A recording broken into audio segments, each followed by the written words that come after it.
Buenas tardes a todos en nombre del Centro de Estudios Bejaranos. Bienvenidos y muchas gracias por asistir.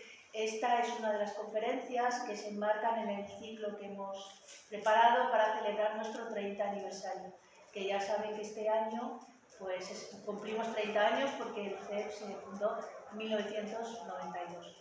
Y bueno, pues tenemos la suerte de tener aquí a nuestro amigo Manuel Antonio Marcos Casquero, que él fue, entre otras cosas, tiene un currículum muy grande, pero una de las cosas que nos toca muy íntimamente es que fue nuestro primer presidente, aunque luego por motivos laborales se marchó y ya pues dejó de pertenecer al centro, pero fue alguien muy importante para nosotros. Como casi todo el mundo sabe, pues él no es de Béjar, pero de pequeño se vino aquí, hizo los primeros estudios aquí y bueno, ha hecho muchas cosas, se licenció en Filología Clásica, se doctoró en Filología Latina, fue profesor titular en la Universidad de Salamanca y luego, más tarde, catedrático de la Universidad de León. Y no quiero robarle más tiempo porque él nos va a hablar de algo muy interesante que es la historia de este lugar en el que nos encontramos, el convento de San Francisco. Muchas gracias y les dejo con el profesor Marcos Casquero.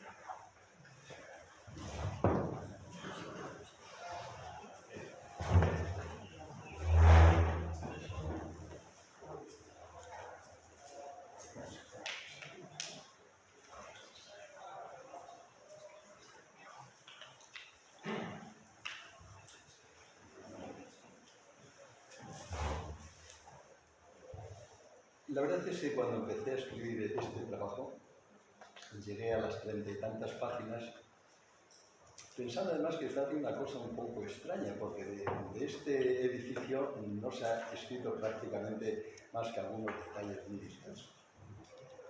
Quizá el no haberse dedicado los historiadores a entrar en la entraña de este edificio ha sido tal vez por dos motivos.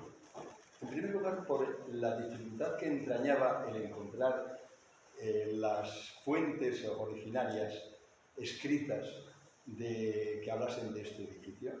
Y en segundo lugar, porque desde que se creó hasta que hoy día tenemos esto que tenemos ahora, ha sido tantos los cambios, tantas las alteraciones de su estructura, que prácticamente resulta difícil, cuando no decir imposible, reconstruir lo que pudo ser en sus inicios.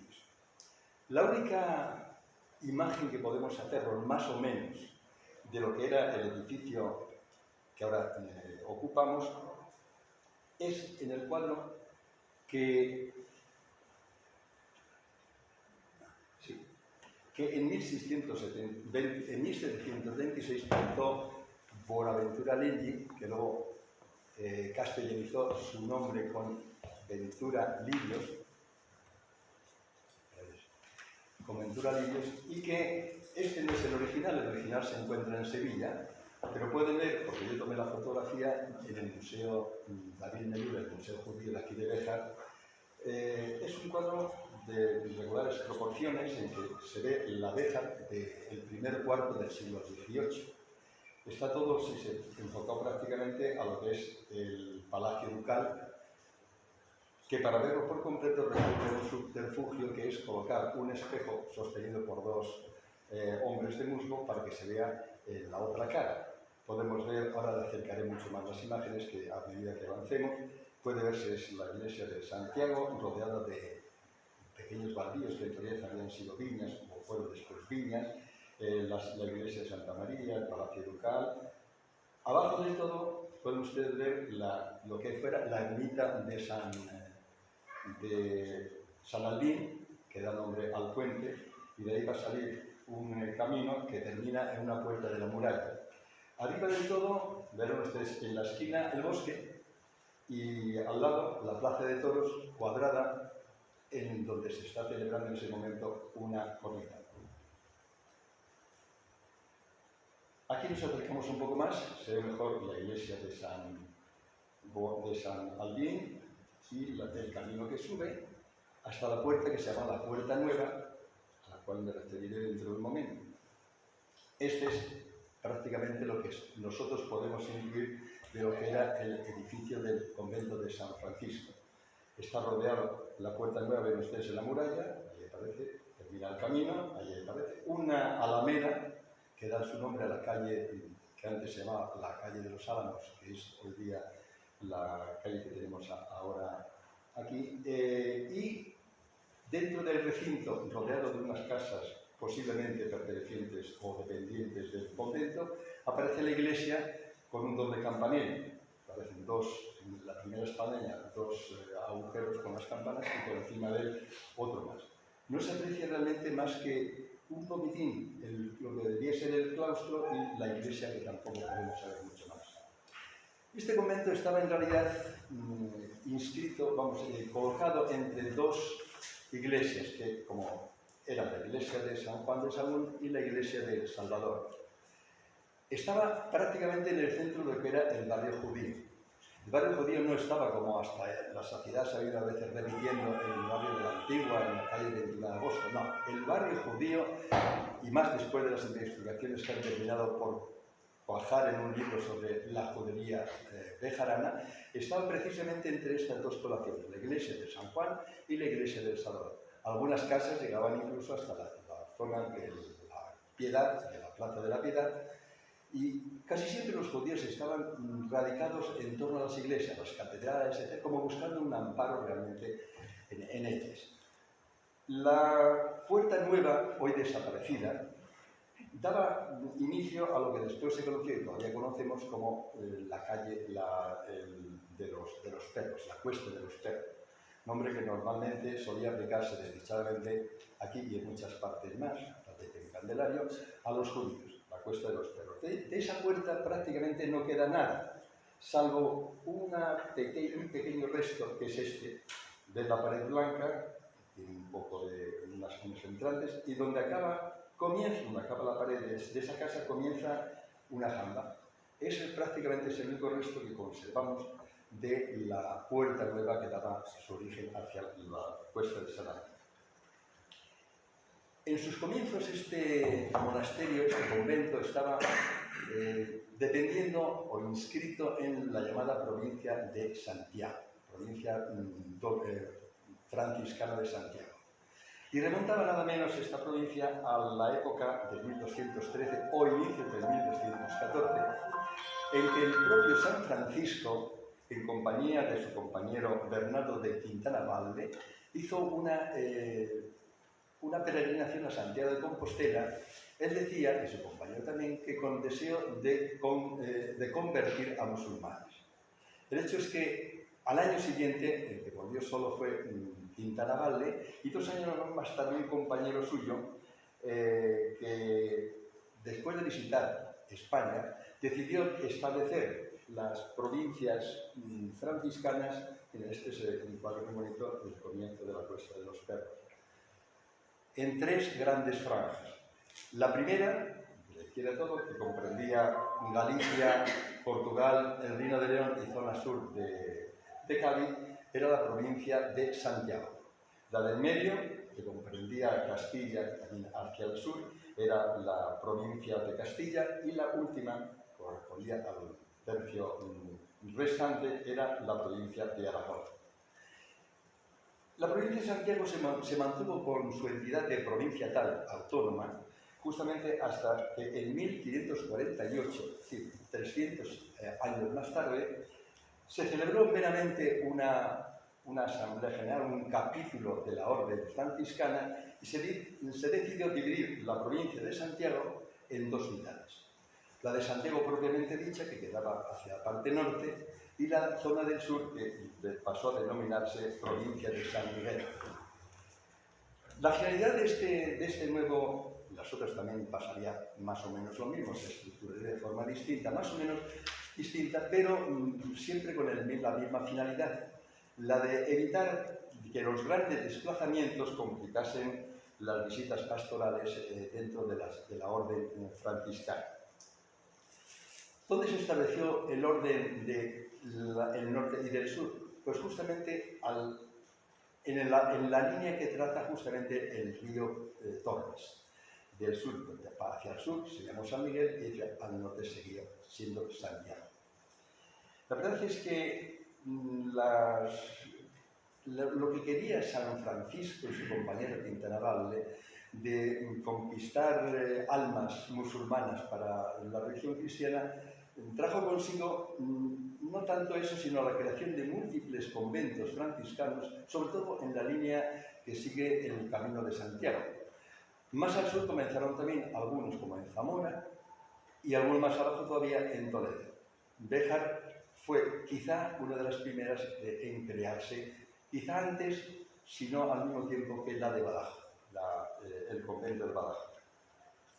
No sabemos prácticamente nada del convento, de la historia del convento, hasta prácticamente el comienzo del siglo, o mitad del siglo XVII, gracias a esta obra, la crónica de la Santa Provincia de San Miguel de la Orden del Beatísimo de nuestro seráfico Padre San Francisco. Esta es una obra que, como dice todo, que contiene las fundaciones, la historia, todos los santos, las grandes obras que llevaron a cabo los franciscanos, los grandes hombres que habitaron estos conventos, y está precisamente dedicado esta obra al duque de Béjar, don Manuel Diego López de Zúñiga y Sotomayor, que era un hombre de una piedad muy acendrada y que además tenía bajo su patronazgo no solamente el convento franciscano de Béjar, sino múltiples conventos, sobre todo en la zona sur de España.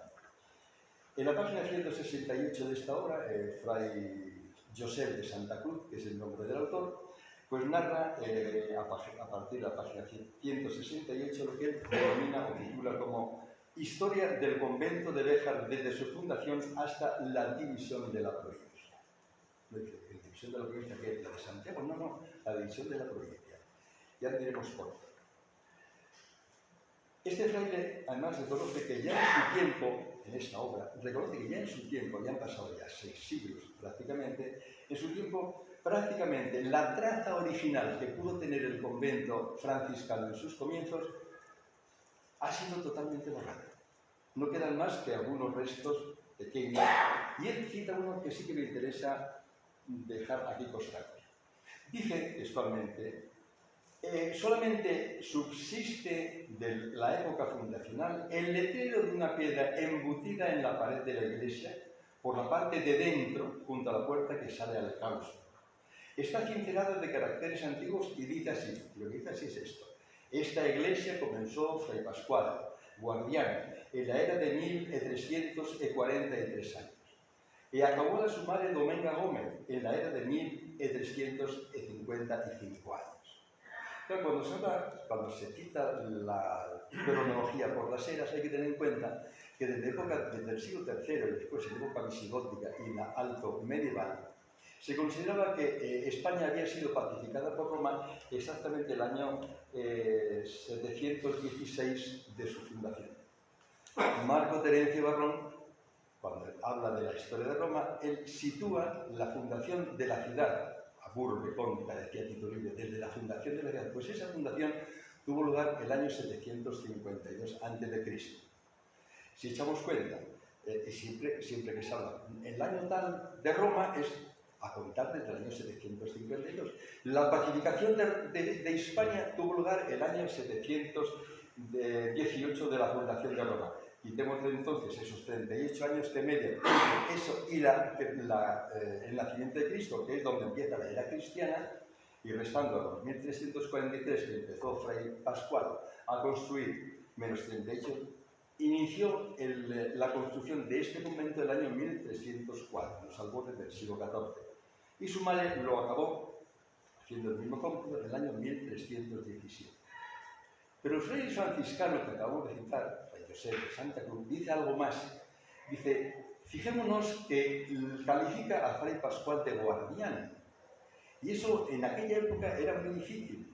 Y dado el lapso de tiempo que ha transcurrido desde la fundación hasta la terminación de la obra, quiere decir que es muy posible que lo que fuera Fray Pascual guardián y estuviese a su cargo el convento, no era este convento, sino un edificio que había sido habilitado como tal.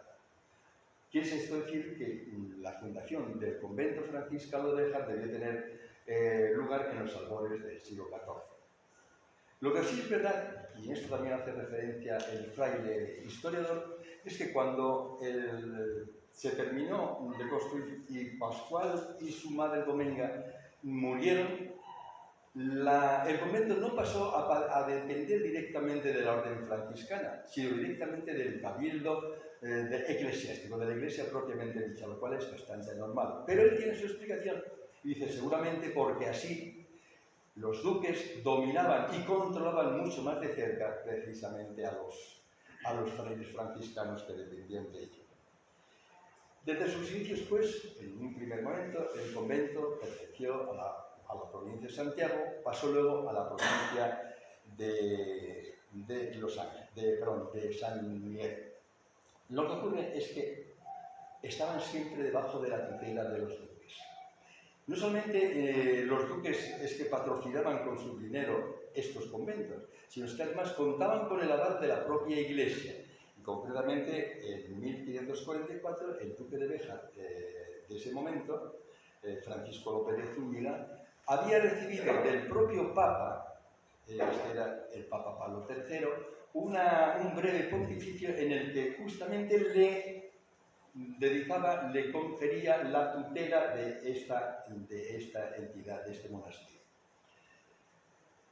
Lo que pasa es que los duques a veces iban más allá de lo que realmente debían de haber hecho.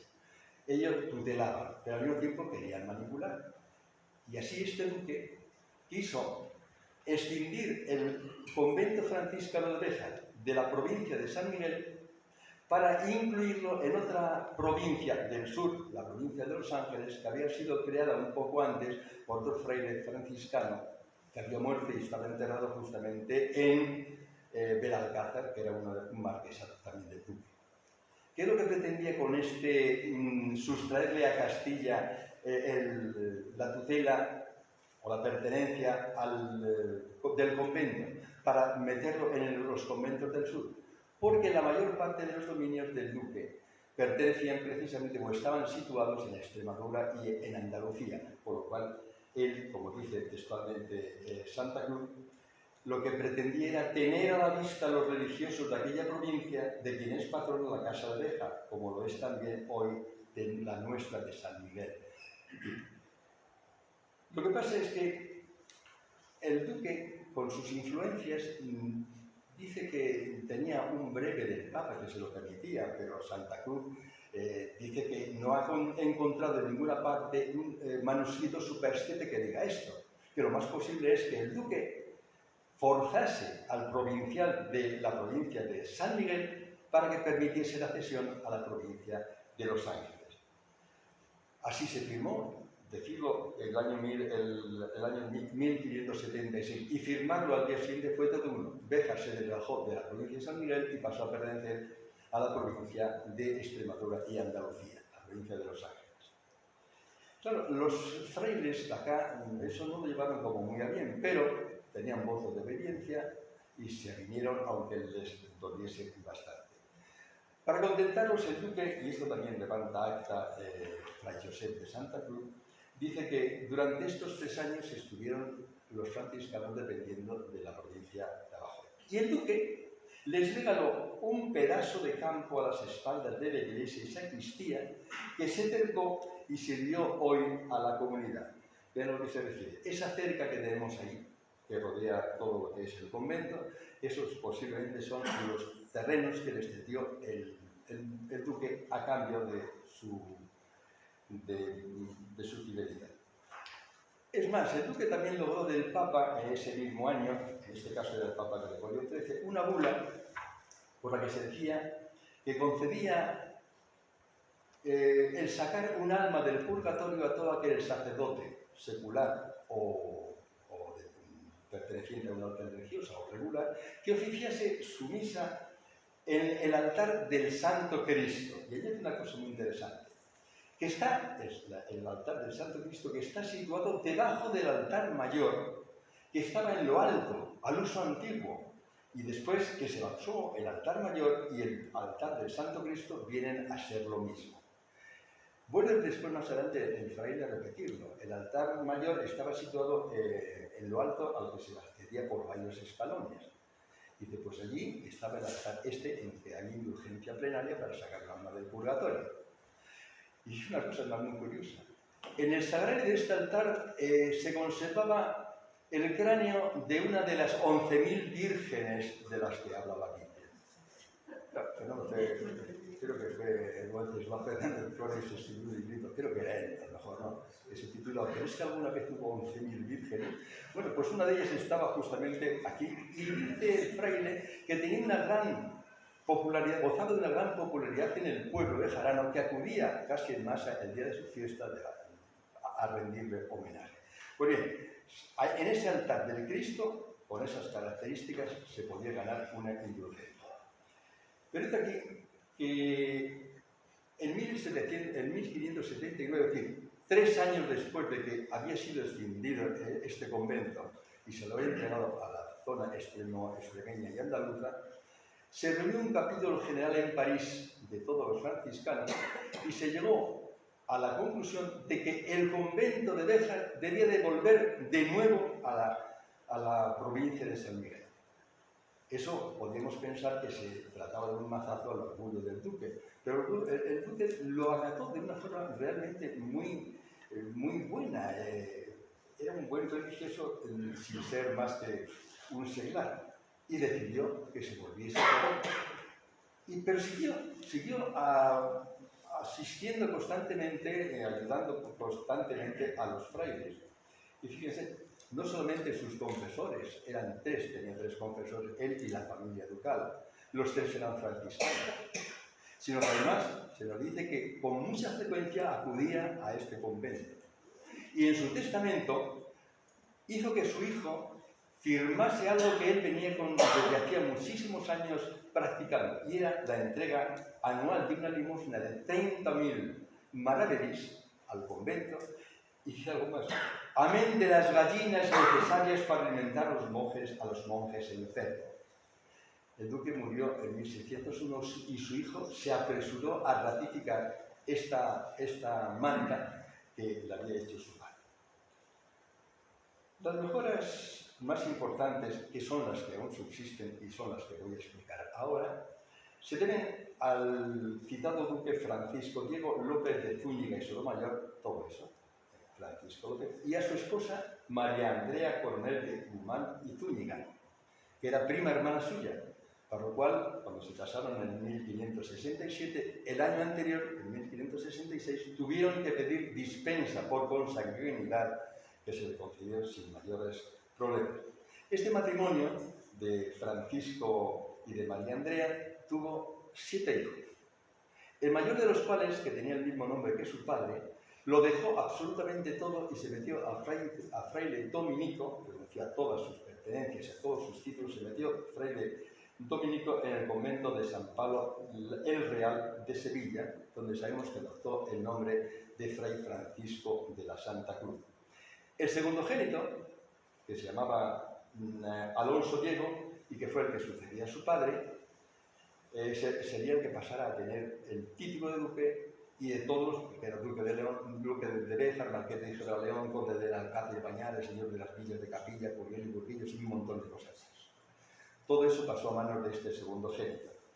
Tuvo también otros 2 hijos, de los cuales apenas sabemos que se llamaban Juan Manuel Domingo de Zúñiga y una hija que se llamaba Brianda Guiomar, que acabó siendo marquesa de Ayamonte. Pero tuvo también 3 hijas, cuyos nombres también conocemos: María, Leonor y Teresa. Para que vean la mentalidad de la época, si el hijo mayor se metió fraile, estas 3 hijas que acabo de citar se metieron monjas en un convento de Gibraleón, el convento de la Madre de Dios del Vado, que había sido fundado y financiado por su padre y por su madre. Estas 3. De una sabemos que se hizo llamar Sor Juana de la Cruz. Pues bien, entre los muchas cosas que hizo este duque el duque Francisco de Diego, fue, por eso casi lo podemos considerar como un proto-instaurador o proto-iniciador de la industria textil bejarana, porque por los años 1592 adquirió una fábrica de tintes junto al río Cuerpo de Hombres, y más tarde adquirió nada menos que una fábrica de hacer, ¿cómo se llaman?, sayales. Eran tan pingües los beneficios que ambas cosas reportaban que 50 años más tarde se decidió crear otra fábrica de tintes del Duque y una fábrica de sayales que era regentada precisamente, cuya regencia se la entregó a los frailes de este convento, que eran los que fabricaban estos sayales para toda la provincia de San Miguel. Pues bien, a este matrimonio, que le acabo de citar, que hicieron todas estas cosas con todos estos hijos que tuvieron, tenían tiempo para otras cosas más de que para hacer hijos y demás, pues fue el actual claustro. Este claustro que tenemos ahora fue obra financiada precisamente por estos dos. En realidad, del primitivo convento ya no quedaba absolutamente nada, salvo alguna pared adosada a la parte que da a Ronda Navarra, quizá algún pedestal y muy poco más. Estos duques abrieron, leo lo que dice el fraile historiador, abrieron nueva puerta de la iglesia enfrente del altar mayor que da a la calle de los Álamos. Me hizo gracia porque hablando hace unos días con una persona, dije, sí, porque Ronda Navarra, dice, yo siempre la he conocido como calle de los Álamos. Hay mucha gente que todavía a esta calle sigue llamando la calle de los Álamos. Esos álamos parece que fueron plantados por uno de los duques y perdieron durante muchos años. Esto desapareció, pero se sigue a veces conociendo como calle de los Álamos.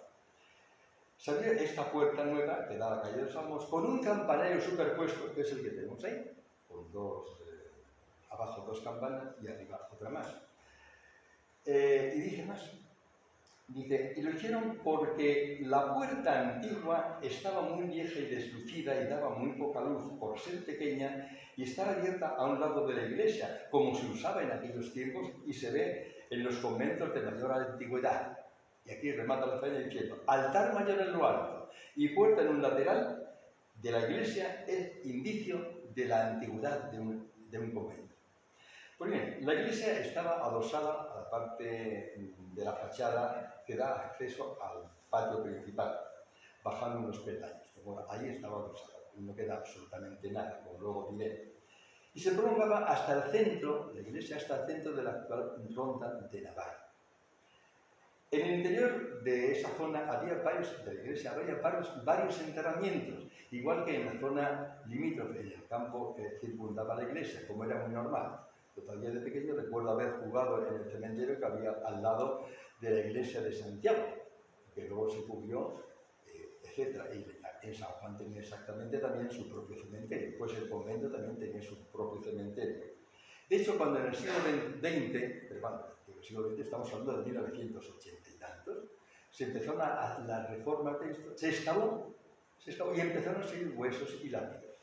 Algunas de estas lápidas, junto a la lápida romana de Valentino, que está ahí en la esquina, hay una serie de lápidas mortuorias difíciles de leer. Yo estoy estudiando ahora algunas de ellas, y la verdad, esas seguramente proceden de acá. Los escudos y demás proceden del tinte del duque, que también sin levantar acta arqueológica de ningún tipo, arrasaron con ellos y ahí están. Menos mal que por lo menos están las pieles ahí. Otras muchas seguramente están debajo de las capas de cemento, de hormigón y de chapopote que hicieron en su acceso al claustro. Pues bien, esto es lo que queda de la parte exterior. Esto es una pequeña jamba que da, que no se sabe muy bien, pero seguramente daba de la salida del claustro para acá. Y este es un trozo de piedra, de muro que salía de la iglesia, que se prolongaba hasta la... Nos quedan estos restos y nada más. Pues bien, vamos a pasar a hablar del claustro. El claustro, como todos saben, pueden apreciar, no solo por las fotos, sino porque lo han visto, consta de dos alturas. En la inferior, cada uno de los 4 lados consta de 7 arcos, que son ligeramente peraltados y sostenidos justamente por 8 finas columnas de un solo bloque de unos 4 metros de altura. Cuando digo peraltados es porque cuando llega, si se dan cuenta, sube después del apoyo acá, la columna contiene un poquitín y ahí se inicia el arco. Eso es es un arco peraltado. En el de arriba, en cambio, los arcos no son peraltados, sino son arcos de tipo carpanel, es decir, arcos rebajados. Ahora bien, la decoración de este patio solamente lo encontramos en el punto central de cada lado. 3 arcos. En el cuarto, justamente, son 7 arcos, ¿no? 3 y 3. En el cuarto arco, ahí aparece justamente lo que es la única decoración que presenta el claustro, que es en la parte norte y sur aparecen unos motivos que remiten a la casa ducal, mientras que en las partes este y oeste, ahora lo veremos, remiten a la orden franciscana. Vamos a comenzar por el lado norte. Aquí tenemos en los lados sur y este, según se entra o no. Aquí tenemos el norte y el sur. Aquí tenemos el lado sur y oeste. Aquí tenemos. Y aquí tenemos el lado norte. Vean lo que les digo. Ese es el arco central. Y empiezo por el lado norte por una sencilla razón. Tenemos los 3 elementos. En medio de lo que sería justamente el centro de la arquería, aparece una cartela, un pequeño redondelito, que tiene una característica que es muy importante, porque ellos están diciendo el año en que se construyó este claustro. Y dice año 1599. A su lado, en la parte, a un lado y a otro, están flanqueados por 2 escudos. El de la izquierda, según miramos, el de la izquierda es naturalmente el arco del escudo de los Zúñiga, mientras que el otro tiene como característica, si se dan cuenta, una F, una M, uno de cuyos lados es la de la F, la otra es una A, la M, pero en el lado izquierdo, en el lado derecho, según nosotros miramos, aparece una A. O sea, que es una F, una M y una A. Es decir, son los anagramas del nombre del duque, que es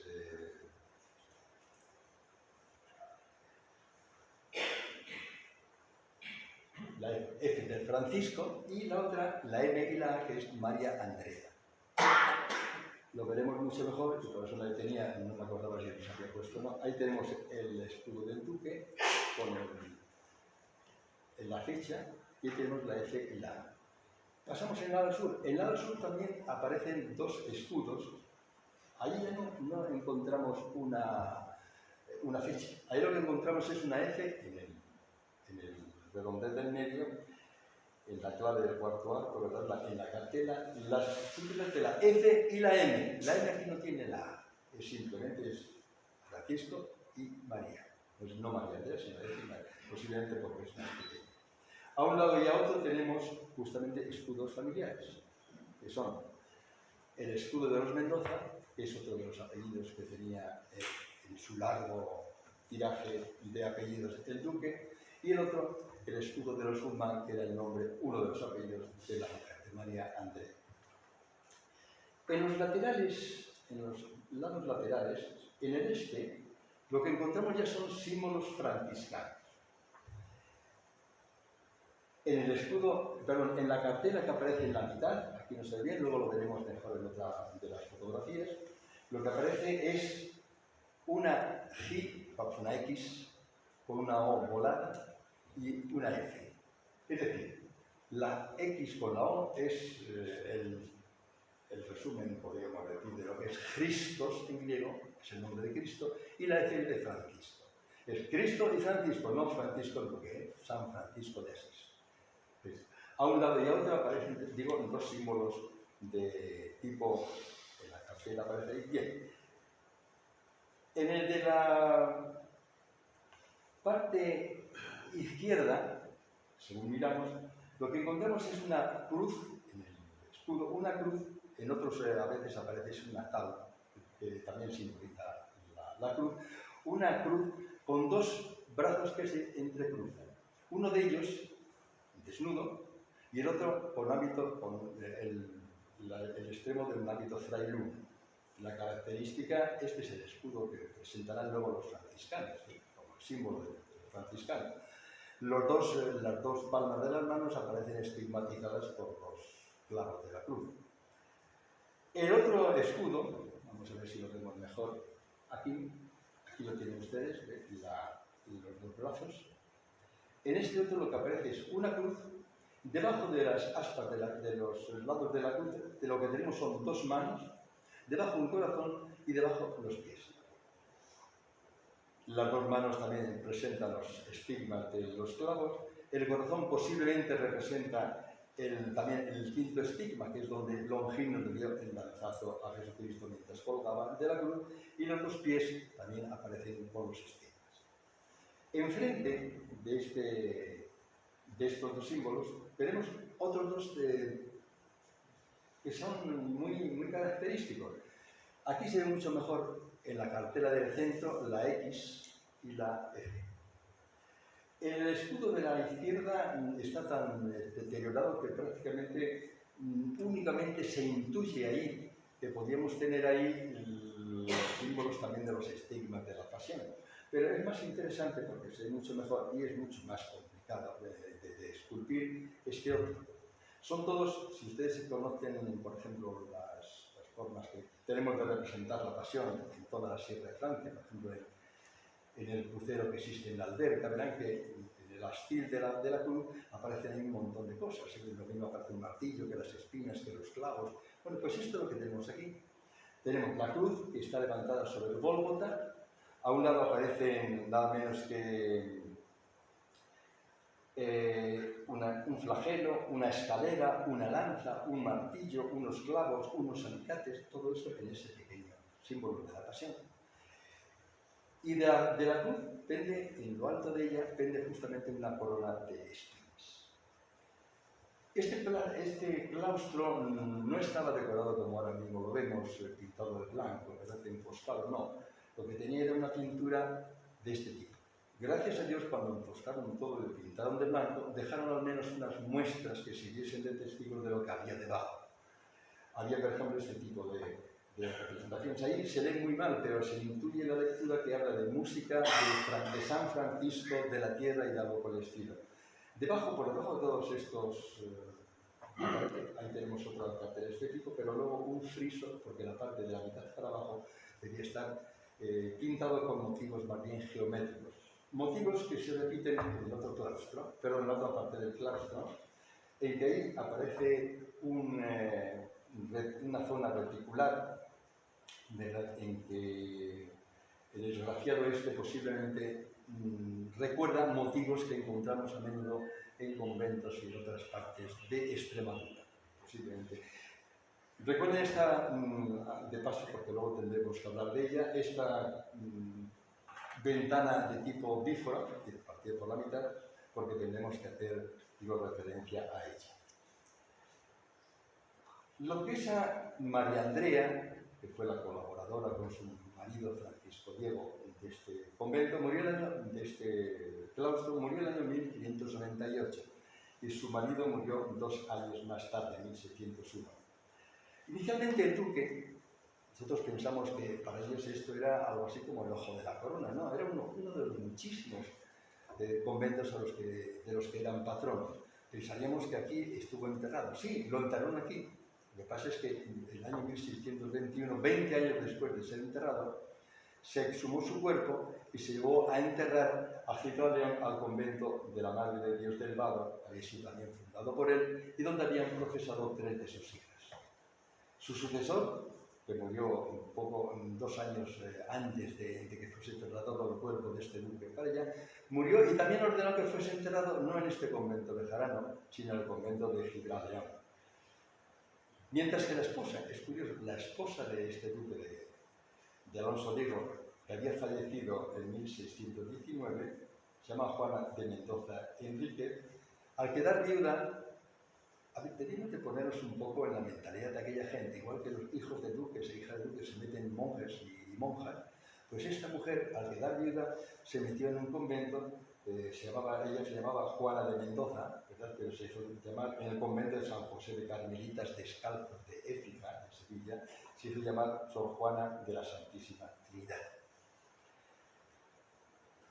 El fraile historiador nos habla en especial de un duque bejarano que fue casi visto y no visto. es el duque Juan Manuel, que fue en realidad el primer marqués de Valero, que heredó el ducado de Béjar a la muerte de su hermano. No tenía más descendencia que este y pasó a ello. Pero ese mismo año de tomar posesión del ducado, este duque Juan Manuel, primer duque de Valero, repito, murió. Pero antes encargó, murió además con una agonía bastante larga y la enfermedad duró bastante tiempo, pero antes dejó escrito en su testamento cómo quería que se realizasen sus funerales, punto por punto. Se conservan todavía estos documentos y a veces producen un poco de terror, ¿verdad? Porque uno sabe que va a morir y demás, y hagan esto y lo otro y más allá. Pero una cosa más importante, como viste, es este documento. Su mujer era Teresa de Sarmiento, una marquesa pintora, a la que Carmen Carmen Gascón tiene dedicado una pintura muy bonita, la duquesa pintora. Pues esta mujer le encargó que hiciese todo lo posible para que los próximos capítulos generales de la orden provincial, perdón, de la orden franciscana se celebrasen aquí en Béjar. Y la mujer hizo todo lo posible, aparte de otras cosas, hizo todo lo posible para que así fuera. Escribió al provincial de la Orden de San Miguel, ofreciendo el convento de Béjar como habitual para celebrar estos capítulos, y así fue. En 1662, en lugar de celebrarse en Rodrigo como está programado, el capítulo provincial se celebró en Béjar. Pero claro, la mujer, la duquesa aquí, pensó que esto había que adecentarlo y hacerlo realmente digno de los capítulos que se podían celebrar, no solamente provinciales, sino de otro tipo, franciscanos en Béjar. Y inició una serie de obras tendentes a hacer mucho más digno este convento. Lo que pasa es que mientras duraron las obras, que fueron largas y tendidas, los capítulos se empezaron a celebrar en otras partes, concretamente en Plasencia o en Cáceres, por lo cual aquí se celebraban de guindas abregas y para eso con dificultades. Nos dice Teresa Sarmiento, la duquesa, que hemos ampliado la casa, levantando de nuevo el cuarto principal que mira a la villa, en lo alto de las celdas, y en lo bajo con refectorio, cocina y otras oficinas. Posiblemente hasta esto podría haber sido el refectorio, el comedor del convento. Tiene mucha pinta de ello y además parece que se prestaría a ello. Bueno, toda esta cosa de las celdas, el refectorio y demás, corrió a cargo y otras oficinas, de la cocina y otras oficinas, todo de tanta necesidad como decencia para una casa capitular.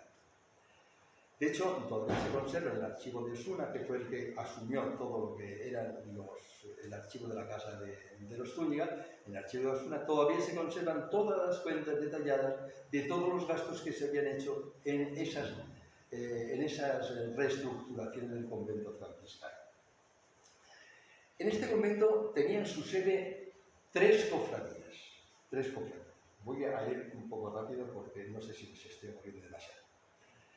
La primera de ellas, la cofradía de las Ánimas, que celebraron anualmente una serie de actos, sobre todo en la época vinculada con la fiesta de los difuntos, con la fiesta de todos los santos y de la Cuaresma. Esta cofradía de las Ánimas sufragaba en este convento un hospital para sus fieles. Cuando, después de la desamortización de Mendizábal, el convento tuvo que clausurarse, la cofradía se disolvió, quedando como norma que aguantase hasta el último de los cofrades al frente de la cofradía. Y una vez que desaparecido por muerte, la cofradía, lo que hacían ellos, las donaciones que hacían a un hospital, pasasen a depender del ayuntamiento. Al final y al postre lo que pasó fue a depender o a incrustarse en el hospital que había sido fundado por Juana de Carvajal y por María de Zúñiga en lo que hoy día es antes era la iglesia de San Gil, ahora es el museo de arte.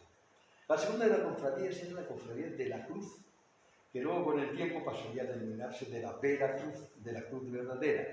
Tenía aquí su sede también hasta que pasó, pero que ahora está en la iglesia de San Juan. Tenía una capilla en el claustro y su fiesta principal, naturalmente, se celebraba en la Invención de la Cruz. Pero cada domingo primero de mes, esta cofradía de la Cruz celebraba una procesión en torno al claustro, después de celebrar la misa mayor, en torno al claustro, que debía ser realmente muy solemne. La tercera de las cofradías es mucho más interesante, porque era la cofradía llamada de Santiago. También tenía su capilla y su sede, seguramente en aquella ventana bífora pertenecía a lo que era la iglesia de la cofradía, la capilla de la cofradía de Santiago. Desde tiempos inmemoriales, una casa aquí, no sé qué significa.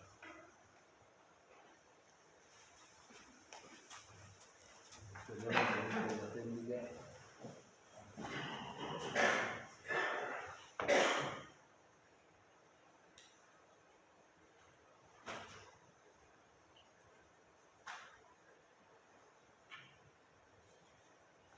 Perfecto, muy bien. Vamos. Esta es la ventana a las que me refiero. Bueno, porque esta cofradía de Santiago remontaba a tiempos inmemoriales, realmente no sé cuándo, pero muy, muy lejos. A ella podían acceder cualquier persona de jarana al margen de su estatus social. Lo mismo hijosdalgos, nobles, que plebeyos, que gente del campo. Lo que pasa es que en 1565 el cuarto duque Francisco de Zúñiga y Sotomayor decidió poner un coto al ingreso a esta cofradía, presentar previamente a que se admitiese en ella cualquier nuevo